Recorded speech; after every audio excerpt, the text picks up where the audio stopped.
in the very same way that you cannot experience being unconscious, there will not be an experience of nothingness after death.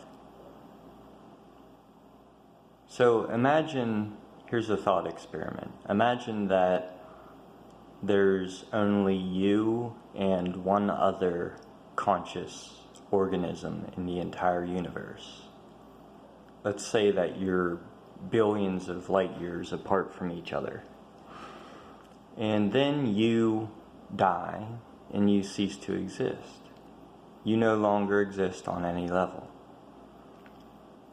The only conscious experience that exists in the universe is that other conscious organism that didn't die.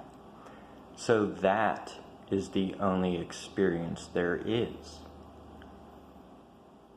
So you could say that its experience is what came after your death.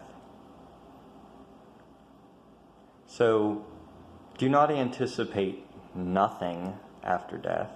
Anticipate yet more conscious experience, but it won't be you. You'll be gone. It will be conscious experience in some other context, somewhere else in the universe.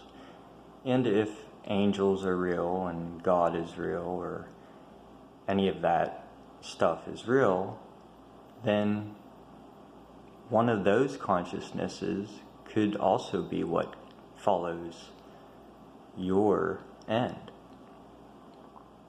Maybe I'm wrong. Maybe there's a heaven. I don't know. Maybe we have souls. I don't know.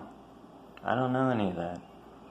But I do know that if nothing supernatural is true, that what I've just said is what will happen.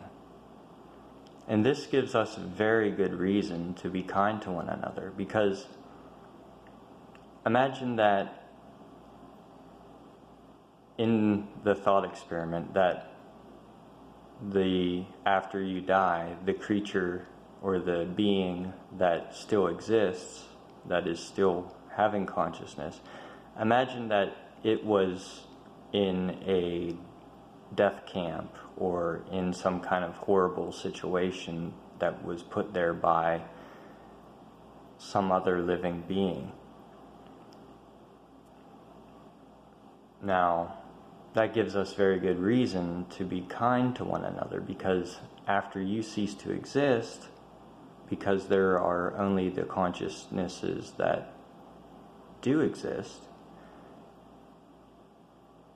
you don't want those remaining consciousnesses to be suffering, because one of them will be what comes after your end, because they will exist at that point in time.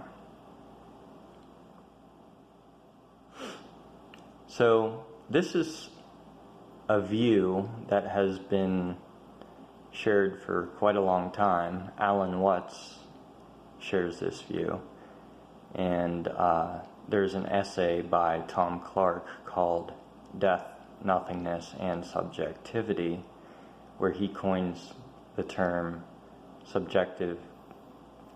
generic subjective continuity. And that's what this is called, generic subjective continuity. Anyways, do not expect that there will be some kind of non-experience after death, or a black void. There will be yet more conscious experience, one way or the other. The one thing that cannot be is nothing, because nothing is only a word and not anything more. Thank you for watching.